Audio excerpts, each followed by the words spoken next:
Mais après l'état où on l'a trouvé ce matin, à cette heure-là, il devait avoir accusé pas mal de petits verres de quelque chose et de la raide. Je le démonte, frappe à la porte, on ne répond pas, il ouvre avec le passe-partout, trouve tout en désordre. Tel que c'est à présent, il colonnait sur le lit, les yeux exorbités et un fil de fer serré autour du cou. Il se précipite dans les escaliers, réveille le portier, aucun des deux n'a envie d'en monter, il saute sur le téléphone, mais la ligne semble coupée. Ce matin, il marchait très bien, mais accorde leur crédit. Alors le portier court vers la petite place au coin où il y a un téléphone à jetons pour appeler le commissariat de police, tandis que le vieux se prenne du côté opposé où habite un docteur. Bref, ils y mettent 20 minutes, reviennent, attendent en bas, tout effrayé. Dans l'intervalle, le docteur s'est habillé et arrive presque en même temps que la voiture panthère de la police. Il monte au 27 et sur le lit, il n'y a personne. Comment personne demanda Belbeau. Point de cadavre. Le médecin s'en retourne chez lui et mes collègues ne trouvent que ce que vous voyez. Ils interrogent lui et portier avec les résultats que je vous ai dit. Où étaient passés les deux messieurs montés avec Ardenti à 10h? Qui sait? Ils pouvaient être sortis entre 11h et 1h et personne ne s'en serait aperçu. Il était encore dans la chambre quand le vieux est entré? Qui sait? Lui, il y est resté 1 minute et il n'a regardé ni dans la kitchenette, ni dans le cabinet. Ils peuvent être sortis alors que ces deux malheureux allaient chercher de l'aide et en emportant avec eux un cadavre? Ce serait pas impossible. Parce qu'il y a un escalier extérieur qui finit dans la cour, et là, on pourrait sortir par la porte d'entrée qui donne sur une rue latérale. Mais surtout, y avait-il vraiment un cadavre ou le colonel s'en était-il allé, disons, à minuit, avec les deux types, et le vieux a eu des visions? Le portier répète que ce n'est pas la première fois qu'il a la verrue. Il y a des années, il a dit qu'il était tombé sur une cliente pendue nue, et puis la cliente était rentrée une demi-heure plus tard, fraîche comme une rose. Et sur le lit de sangle du vieux, on avait trouvé une revue Saloporno. Il pouvait bien avoir eu la belle idée d'aller lorgner par le trou de la serrure dans la chambre de cette dame. Et il avait vu un rideau qui s'agitait dans la pénombre. La seule donnée certaine, c'est que la chambre ne se trouve pas dans un état normal. Et qu'Ardenti s'est volatilisé. Mais bon, j'ai trop parlé à présent. C'est votre tour, professeur Belbeau. L'unique piste que nous ayons sous la main, c'est une feuille de papier qui était par terre à côté de la petite table. 14h, hôtel Principe et Savoia, monsieur Rakowski. 16h, gare à Mont, monsieur Belbeau. Vous m'avez confirmé qu'il est venu chez vous. Dites-moi ce qui s'est passé. Il ne voulait plus qu'on leur fît de questions. Belbeau fut bref. Il lui répéta tout ce qu'il lui avait déjà dit au téléphone, sans autre détail, sinon inessentiel.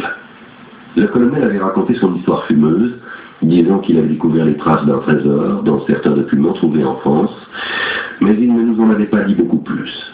Il paraissait penser qu'il possédait un secret dangereux, et il voulait le rendre public tôt ou tard pour ne pas en être l'unique dépositaire. Il avait touché 2 mots du fait que d'autres avant lui, une fois découvert le secret, s'étaient mystérieusement volatilisés. Il montrerait les documents seulement si nous l'assurions d'un contrat, mais Belbeau ne pouvait assurer aucun contrat si d'abord il ne voyait pas quelque chose, et il s'était quitté sur un vague rendez-vous. Il avait mentionné une rencontre avec le dénommé Rakowski, et il avait dit que c'était le directeur des cahiers du mystère. Il voulait lui demander une préface. Il paraissait que Rakowski lui avait conseillé de surseoir à la publication. Le colonel ne lui avait pas dit qu'il viendrait chez Garamond. C'était tout. Rien, dit De Angelis. Quelle impression vous a-t-il faite? Il avait l'air un peu exalté, il a fait allusion à un passé, comment dire, un peu nostalgique, à une période dans la Légion étrangère. Il vous a dit la vérité, encore qu'incomplète. En un certain sens, on le tenait déjà à l'œil, mais sans trop insister. Des cas de ce genre, nous en avons tant. Donc, Ardenti n'était même pas son nom, mais il avait un passeport français en règle. Il avait fait des réapparitions en Italie de temps à autre depuis quelques années, et il a été identifié sans certitude comme un certain capitaine Arcoveggi, condamné à mort par contumace en 1945. Collaboration avec les SS pour envoyer un peu de monde à Dachau. En France, on l'avait dans le collimateur, il avait subi un procès pour escroquerie, et il s'en était tiré d'un cheveu. On présume, attention, que c'est la même personne qui, sous le nom de Fassotti, l'année dernière, a été dénoncé par un petit industriel de Peschiera Borromeo. Il l'avait convaincu que dans le lac de Côme se trouvait encore le trésor de Dongo, abandonné par Mussolini pendant sa dernière fuite, que lui, il avait identifié l'endroit, qu'il suffisait de quelques dizaines de millions pour 2 hommes grenouilles et un canot à moteur. Une fois le truc empoché, il s'est volatilisé. À présent, vous confirmez qu'il avait la manie des trésors. Et ce Rakowski demanda Belbeau. Déjà vérifié. Au Principe et Savoia est descendu un Rakowski, Vladimir, enregistré avec un passeport français. Description vague, monsieur distingué, la même description que le portier d'ici. Au comptoir de l'Italien, il apparaît enregistré ce matin sur le premier vol pour Paris. J'ai mis Interpol sur le coup. Annunziata, est-il arrivé quelque chose de Paris? Rien encore, patron. Voilà, donc la colonel Ardenti, ou quel que soit son nom, arrive à Milan il y a 4 jours. Nous ne savons pas ce qu'il fait les 3 premiers. Hier à 2 heures, il voit probablement Rakowski à l'hôtel. Il ne lui dit pas qu'il ira chez vous, et ceci me semble intéressant. Le soir, il vient ici, vraisemblablement avec Rakowski en personne, et un autre type. Après quoi, tout devient imprécis. Même s'il ne le tue pas, il est sûr qu'il perquisitionne l'appartement. Qu'est-ce qu'il cherche? Dans sa veste, ah oui. Parce que même s'il sort en manche de chemise, sa veste avec son passeport reste dans la chambre. Ne me croyez pas que ça simplifie les choses. Parce que le vieux dit qu'il était allongé sur le lit avec sa veste. Mais ce pouvait bien être une veste d'intérieur, mon Dieu. Là, j'ai l'impression de tourner en rond dans une cage au four. Je le disais, dans sa veste, il y avait encore pas mal d'argent, Tron. Par conséquent, il cherchait autre chose. Et l'unique bonne idée me vient de vous. Le colonel avait des documents. À quoi ressemblait-il? Il avait à la main un classeur marron, dit Belbeau. Moi, il m'a semblé rouge, dis-je. Marron, insista Belbeau. Mais je me trompe peut-être. Rouge ou marron? Bon, peu importe, dit De Angelis. Il n'est pas ici, les messieurs d'hier soir l'ont emporté avec eux. C'est donc autour de ce classeur qu'on doit tourner. Selon moi, Ardenti ne voulait pas du tout publier le livre. Il avait rassemblé quelques données pour faire chanter Rakowski, et il cherchait à mettre en avant des contacts éditoriaux comme élément de pression. Ce serait dans son style. Et là, on pourrait faire des hypothèses. Les 2 autres s'en vont en le menaçant. Ardenti prend peur et s'enfuit dans la nuit en abandonnant tout, le classeur sous le bras. Et même, pour qui sait quelle raison, il fait croire au vieux qu'il a été assassiné. Mais ce serait trop romanesque. Et ça n'expliquerait pas la chambre en désordre. D'autre part, si les 2 types liquides et volent le classeur, pourquoi voler aussi le cadavre? Oh, nous verrons. Excusez-moi, je suis obligé de vous demander vos coordonnées. Et il retourna 2 fois dans ses mains la carte d'étudiant. Étudiant en philosophie, hein? On est nombreux, dis-je. 3 même. Et vous faites des études sur ces Templiers? Si je devais me faire une culture sur ces gens, qu'est-ce qu'il faudrait que je lise? Je lui suggérais 2 livres de vulgarisation, mais assez sérieux. Je lui dis qu'il trouverait les informations dignes de foi jusqu'au procès, et qu'après, ce n'était que divagation. Je vois, dit-il. Même les Templiers, à présent.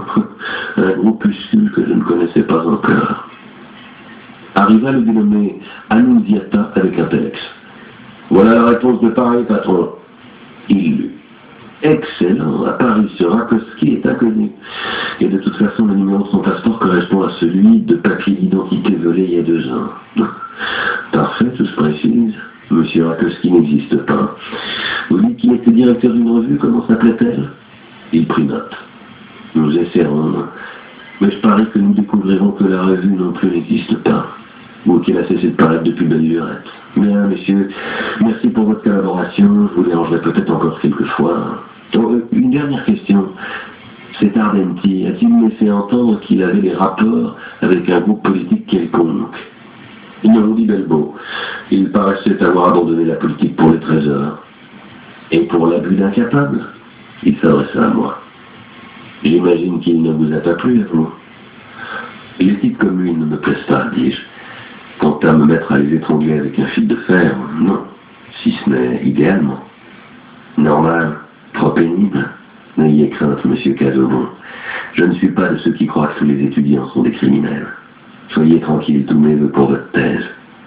Belbeau demanda, pardon, monsieur le commissaire, mais rien que pour comprendre, vous êtes de la criminelle ou de la politique?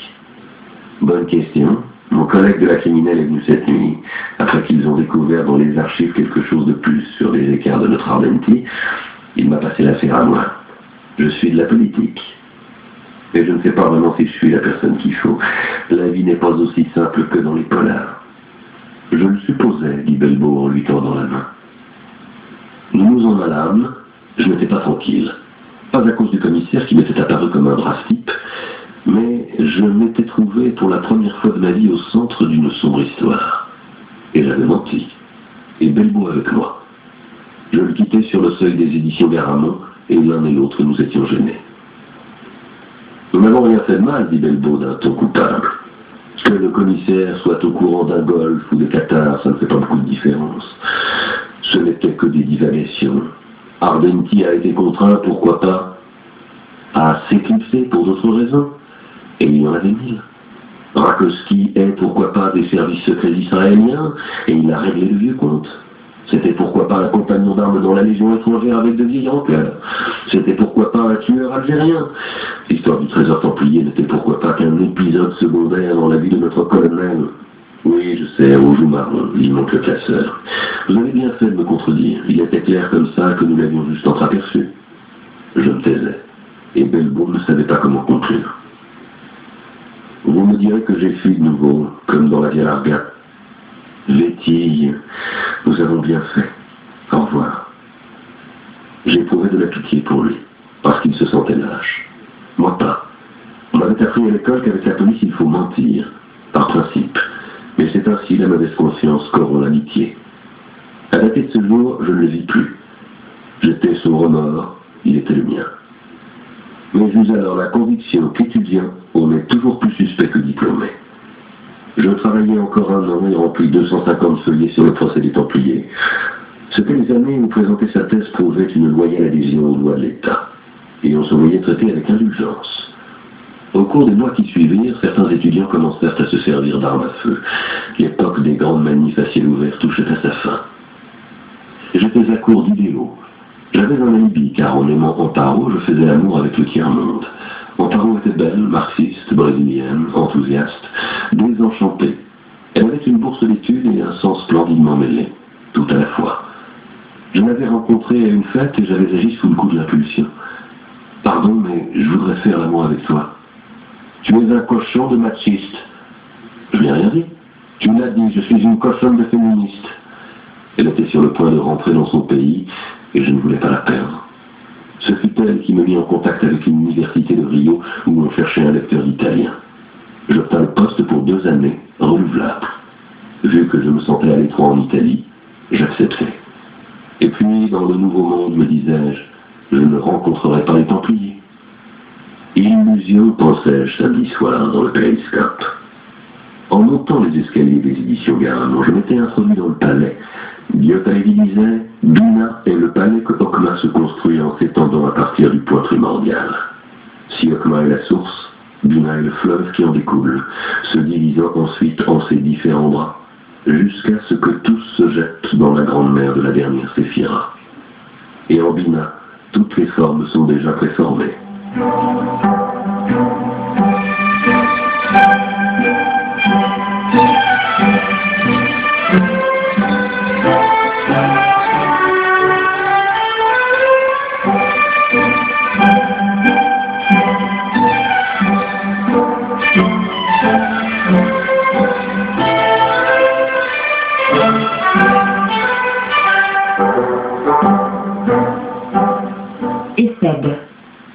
L'analogie des contraires. J'étais arrivé au Brésil pour l'amour d'Amparo, j'y étais resté pour l'amour du pays. Je n'ai jamais compris pourquoi cette descendante de Hollandais qui s'était installée à Recife et s'était mélangée avec des indios et des nègres soudanais, au visage de jamaïcaine et à culture parisienne, avait un nom espagnol. Je ne suis jamais venu à bout des noms propres brésiliens. Ils défient tout dictionnaire onomastique et n'existent que là-bas. Amparo me disait que dans leur hémisphère, quand l'eau est aspirée par le tuyau d'écoulement du lavabo, le mouvement tourbillonnaire va de droite à gauche, alors que chez nous il va dans le sens contraire, ou vice-versa. Je n'ai pas pu vérifier si c'était vrai. Non seulement parce que dans notre hémisphère, personne n'a jamais regardé de quel côté va l'eau, mais aussi parce qu'après différentes expériences au Brésil, je m'étais rendu compte qu'il est très difficile de le comprendre. L'aspiration est trop rapide pour qu'on puisse la suivre, et probablement sa direction dépend de la force et de l'obliquité du jet, de la forme du lavabo ou de la baignoire.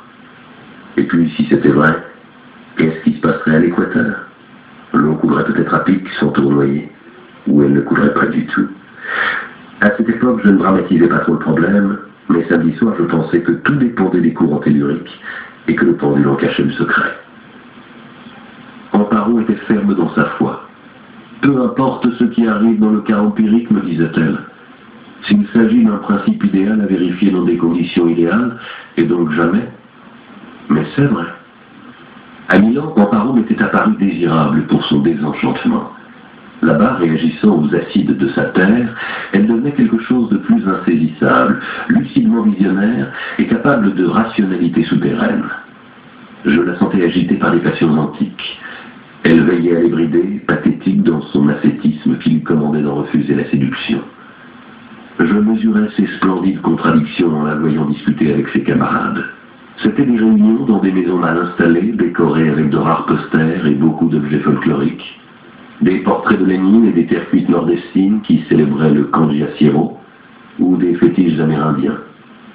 Je n'étais pas arrivé à un des moments politiquement les plus limpides, et j'avais décidé, après l'expérience vécue dans mon pays, de me tenir éloigné des idéologies, surtout là-bas où je ne les comprenais pas. Les propos des camarades d'Amparo augmentèrent mon incertitude, mais ils stimulèrent chez moi de nouvelles curiosités.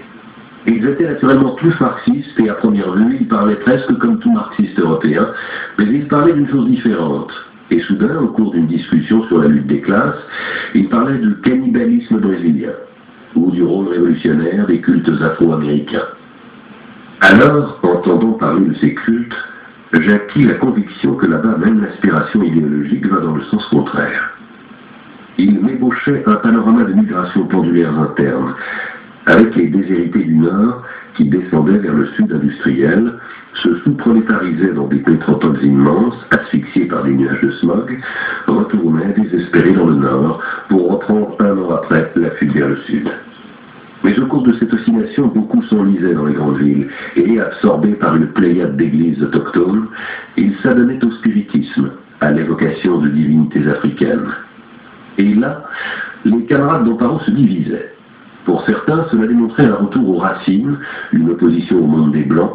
Pour d'autres, les cultes étaient la drogue avec quoi la classe dominante réfrénait un immense potentiel révolutionnaire. Pour d'autres encore, c'était le creuset où Blancs, Indios et Nègres se fondaient en dessinant des perspectives encore vagues et à la destinée incertaine. Amparo était décidé. Les religions ont toujours été l'opium des peuples et à plus forte raison les cultes pseudo-tribaux. Puis je la tenais par la taille dans les escalades de samba.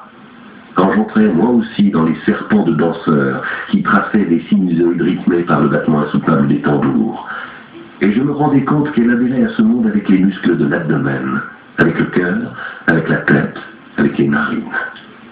Et puis nous sortions encore et elle était la première à m'anatomiser avec sarcasme et rancœur la religiosité profonde, orgiastique de ce lent don de soi, semaine après semaine, mois après mois, au rite du carnaval. Aussi tribale et ensorcelée, disait-elle avec haine révolutionnaire, que les rites du football qui voyaient déshériter dépenser leur énergie combative et leur sens de la révolte pour pratiquer incantations et maléfices et obtenir des dieux de tous les mondes possibles la mort de l'arrière adverse, en oubliant la domination qui les voulait extatiques et enthousiastes, condamnés à l'irréalité. Lentement, je perdis le sentiment de la différence.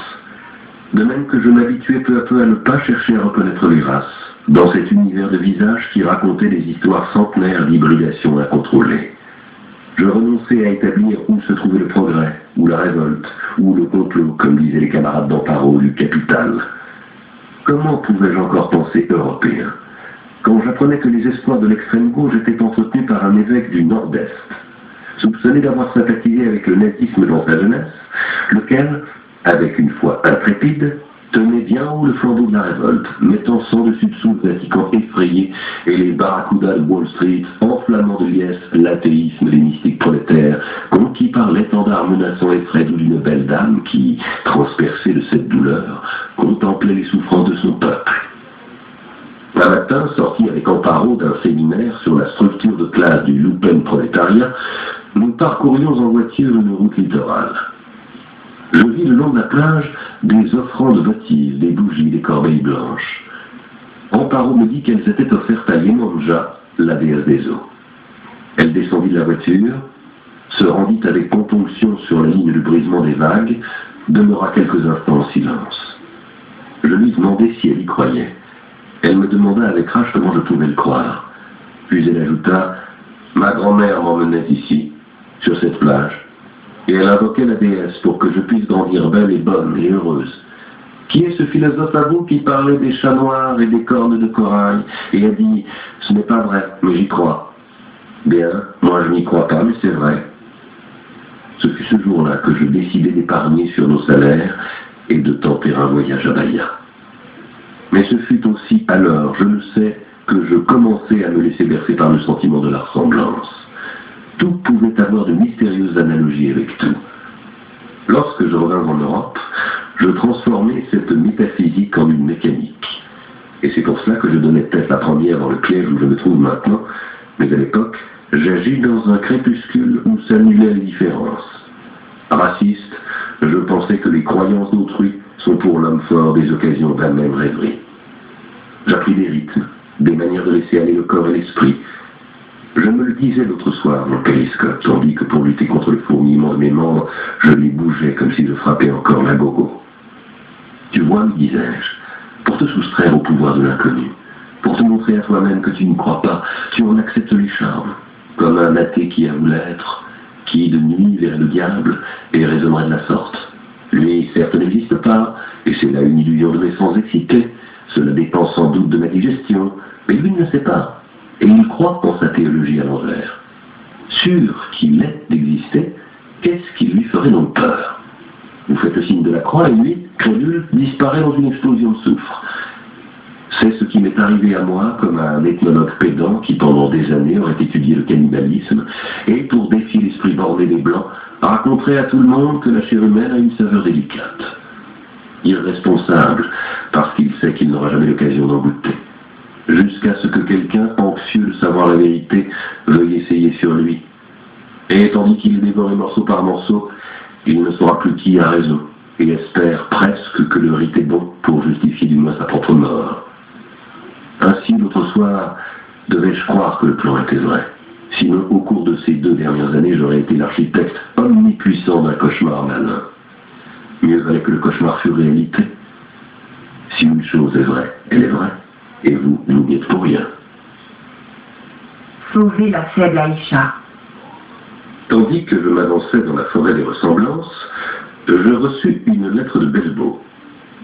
Cher Casaubon, je ne savais pas jusqu'à l'autre jour que vous étiez au Brésil. J'avais complètement perdu trace de vous. Je ne savais même pas que vous étiez diplômé, compliment. Mais chez Pilate, j'ai trouvé quelqu'un qui m'a fourni vos coordonnées. Il me semble opportun de vous mettre au courant de certains faits nouveaux qui concernent la malheureuse histoire du colonel Ardenti.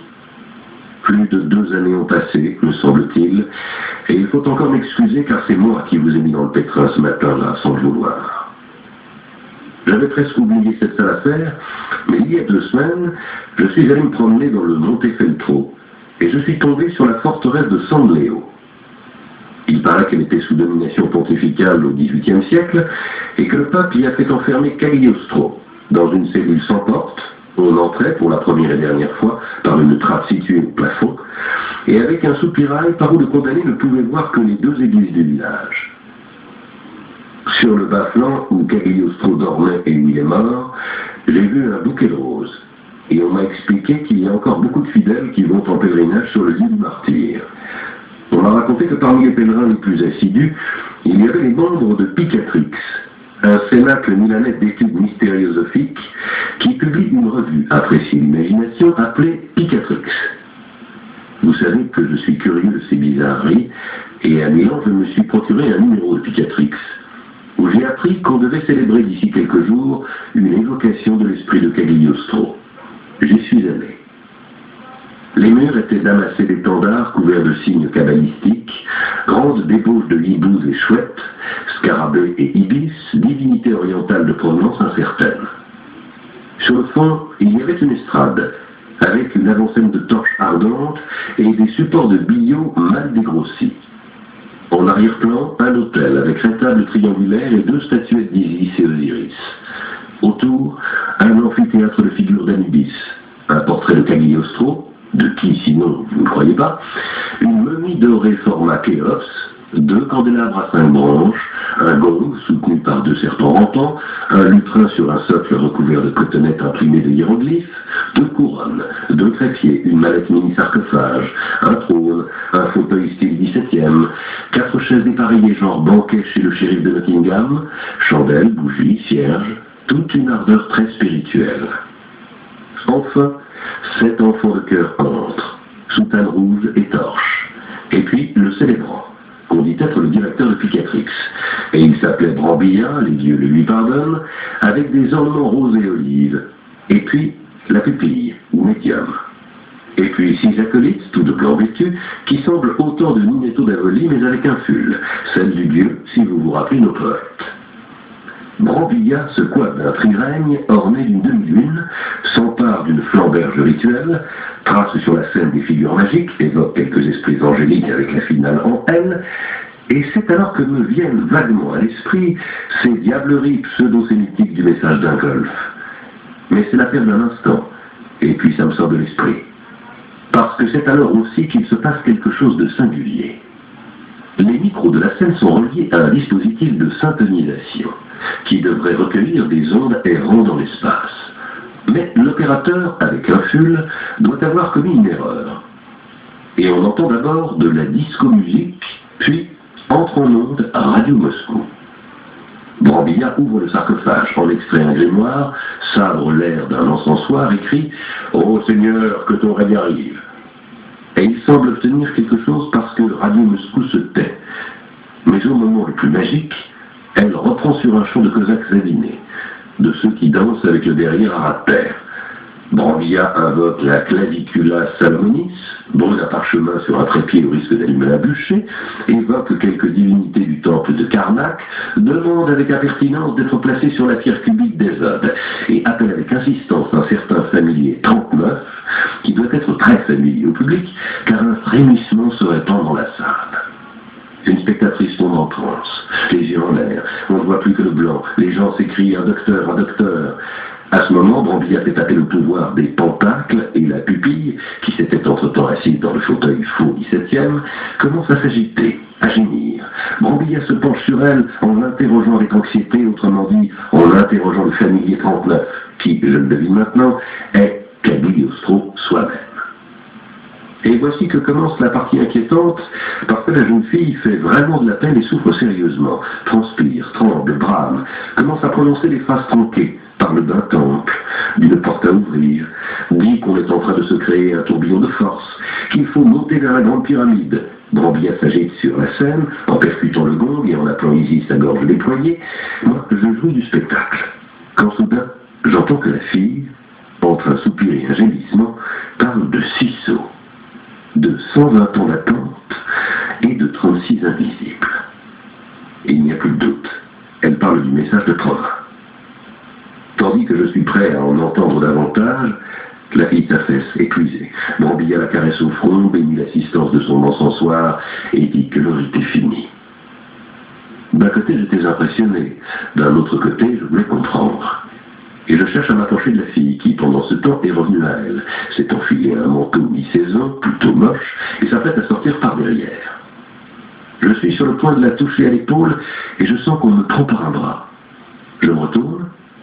C'est le commissaire De Angelis qui me dit de laisser tomber. De toute façon, il sait où la trouver. Il m'invite à boire un café, je le suis, comme s'il m'avait pris en faute, et en un certain sens c'était vrai.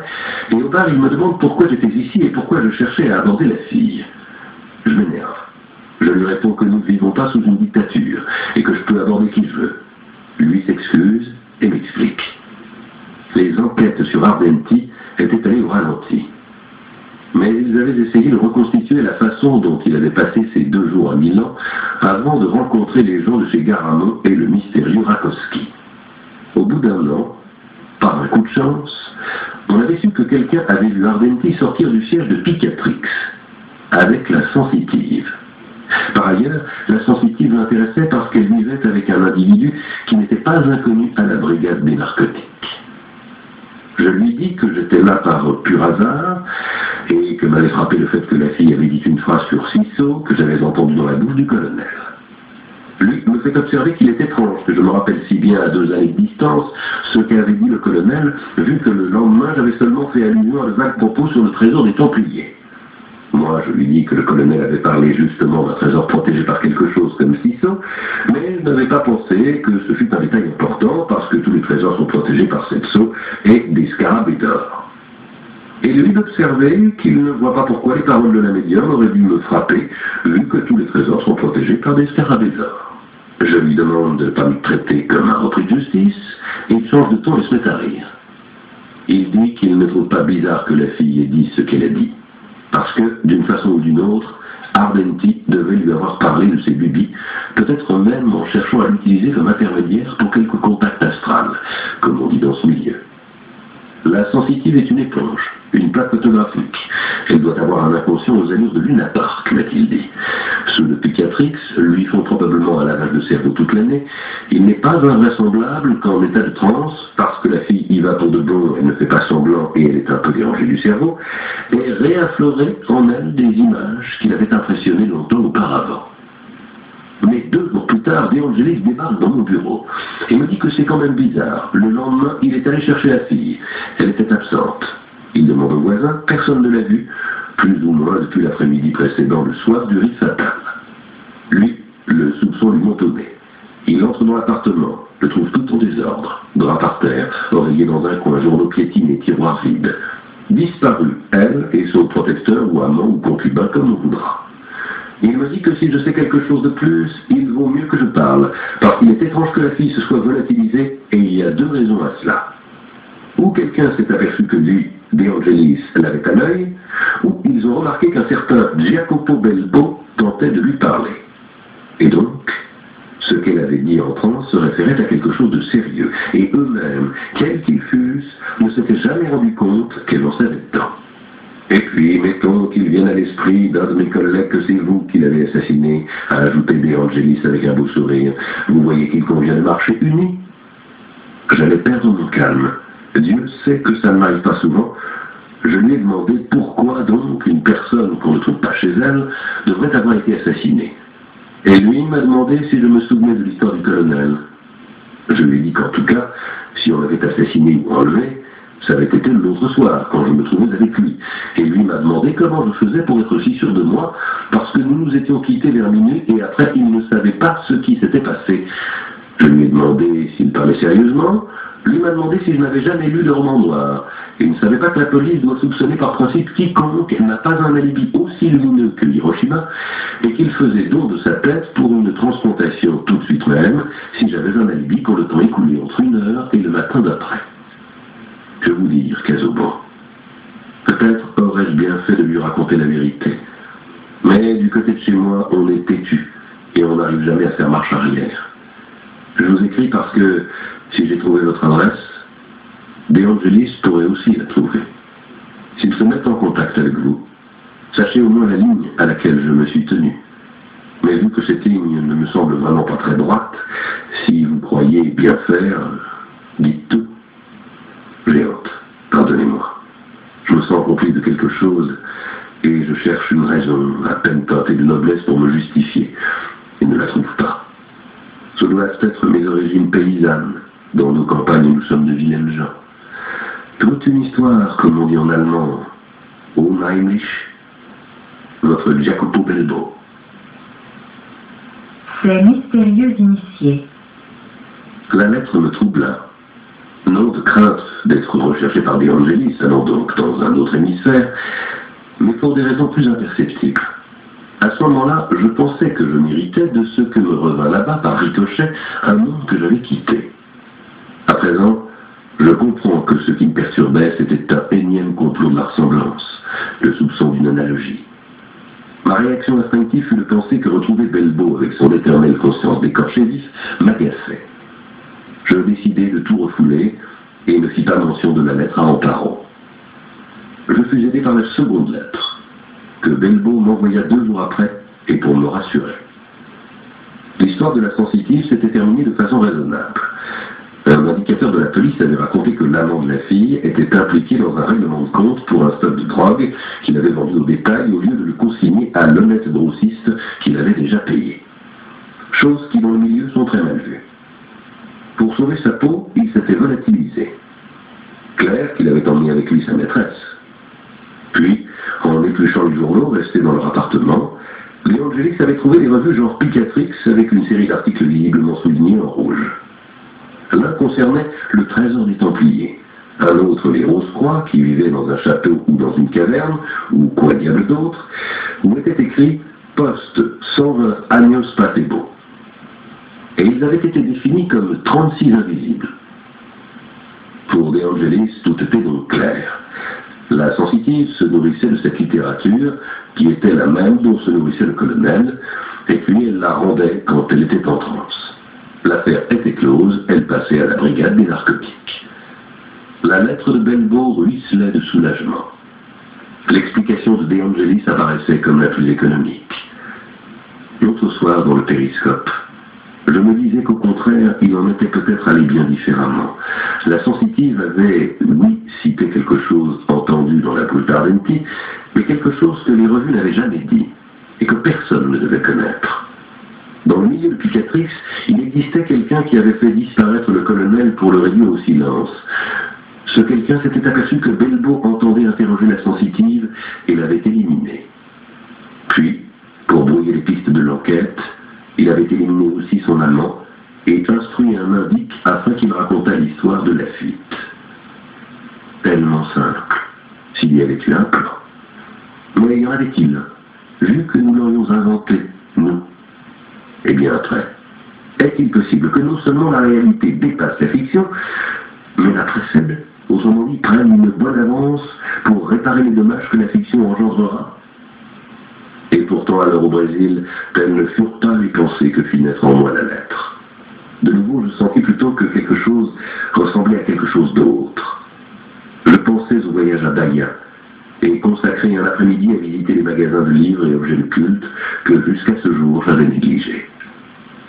Je découvris des petites boutiques presque secrètes et des bazars surchargés de statues et d'idoles.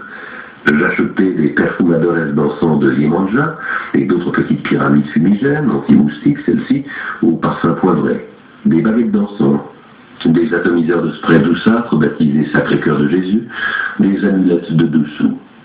Et je trouvais beaucoup de livres, certains pour les fidèles, d'autres pour qui étudiaient les fidèles, tous mêlés, formulaires d'exorcisme, como adivinar o futuro na bola de cristal, et manuels d'anthropologie, et une monographie sur les Rose-Croix.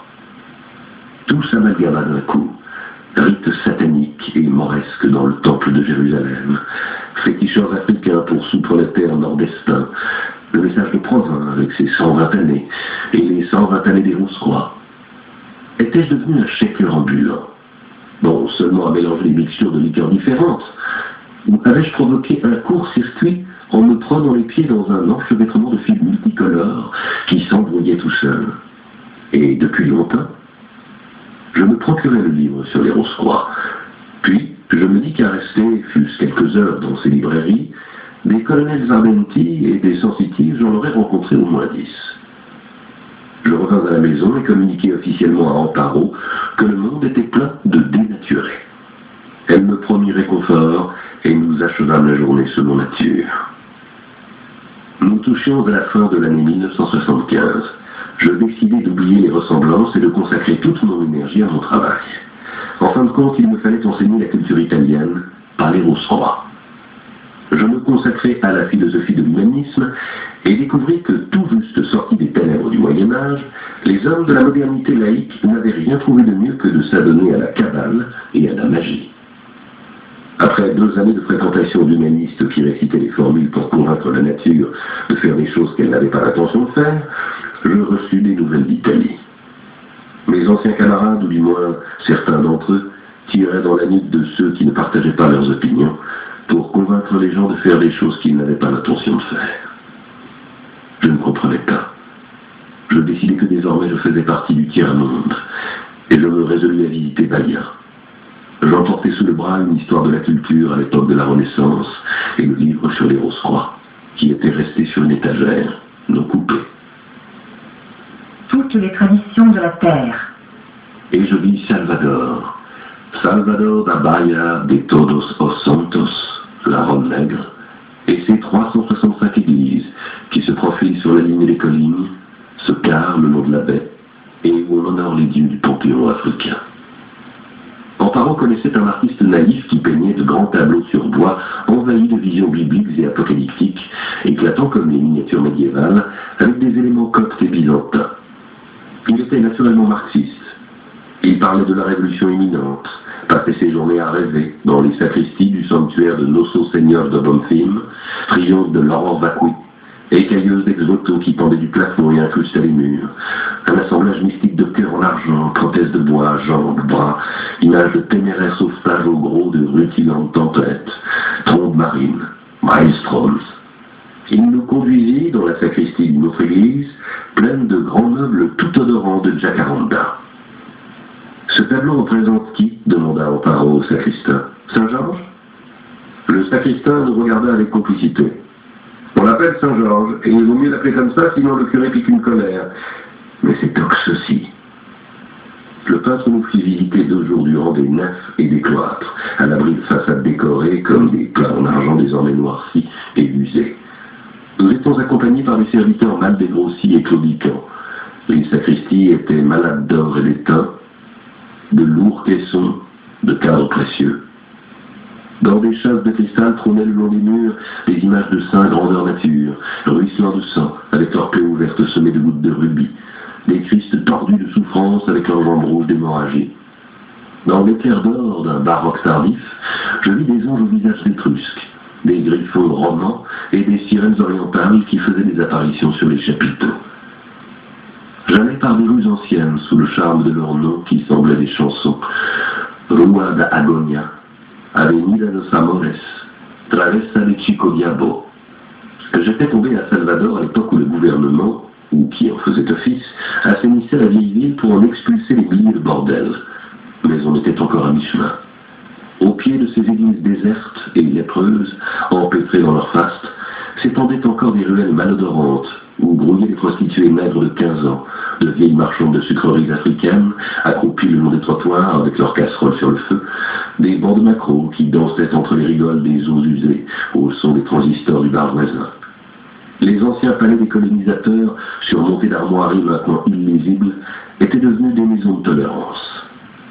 Le 3e jour, nous accompagnâmes notre guide au bar d'un hôtel de la ville haute, dans la partie déjà restructurée, au milieu d'une rue pleine d'antiquaires de luxe. Il devait rencontrer un monsieur italien, nous avait-il dit, qui allait acheter, et sans discuter le prix, un de ces tableaux de 3 mètres sur 2, où de pullulantes troupes angéliques s'apprêtent à livrer une bataille finale contre les autres légions. Ce fut ainsi que nous connûmes monsieur Aguillier, impeccablement vêtu d'un costume 3 pièces bleu à la fine raie blanche, malgré la chaleur, lunettes à monture d'or sur un visage au teint rosé, cheveux argentés. Il baisa la main d'Amparo, comme qui ne connaîtrait pas d'autre manière de saluer une dame, et commanda du champagne. Le peintre devait s'en aller. Aguillier lui remit une liasse de travelers chèques, dit de lui envoyer l'œuvre à l'hôtel. Nous restâmes à converser. Aguillier parlait correctement le portugais, mais comme quelqu'un qui l'aurait appris à Lisbonne, ce qui lui donnait encore plus l'allure d'un gentilhomme d'autrefois.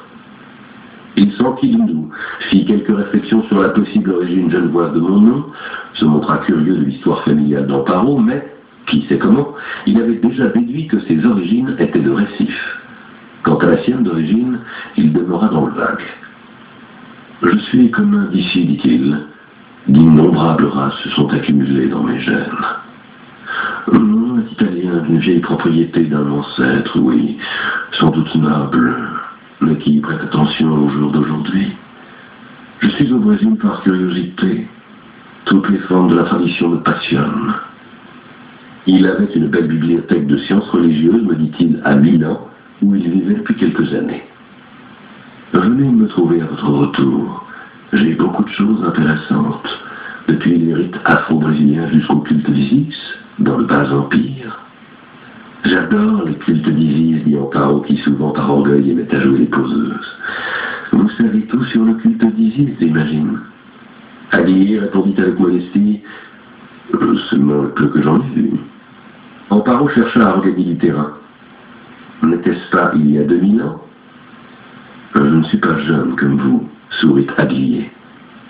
Comme Cagliostro, plaisantai-je. N'est-ce pas lui que, passant une fois devant un crucifix, on entendit s'adresser en murmurant à son valet: je lui avais bien dit à ce juif d'être sur ses gardes ce soir-là, mais il n'a pas voulu me prêter attention. Aglier se raidit. Je craignis que la plaisanterie ne fût lourde. Je fis mine de l'excuser, mais notre hôte m'interrompit d'un sourire conciliant. Cagliostro était un mystificateur, parce qu'on sait fort bien quand et où il est né. Et il n'a même pas été capable de vivre longtemps. Il se vantait. Je le crois sans mal. Cagliostro était un mystificateur, répéta Aglier. Mais cela ne veut pas dire que des personnages privilégiés ayant pu traverser de nombreuses vies n'aient pas existé et n'existent pas. La science moderne en sait si peu sur les processus de sénescence qu'il n'est pas impensable que la mortalité soit un simple effet d'une mauvaise éducation. Cagliostro était un mystificateur, mais pas le comte de Saint-Germain. Et quand il disait avoir appris certains de ses secrets chimiques auprès des anciens Égyptiens, il ne se vantait peut-être pas. Mais lorsqu'il citait ces épisodes, personne ne le croyait, alors par courtoisie envers ses interlocuteurs, il faisait semblant de plaisanter. Mais vous faites semblant de plaisanter pour nous prouver que vous dites la vérité, dit Amparo.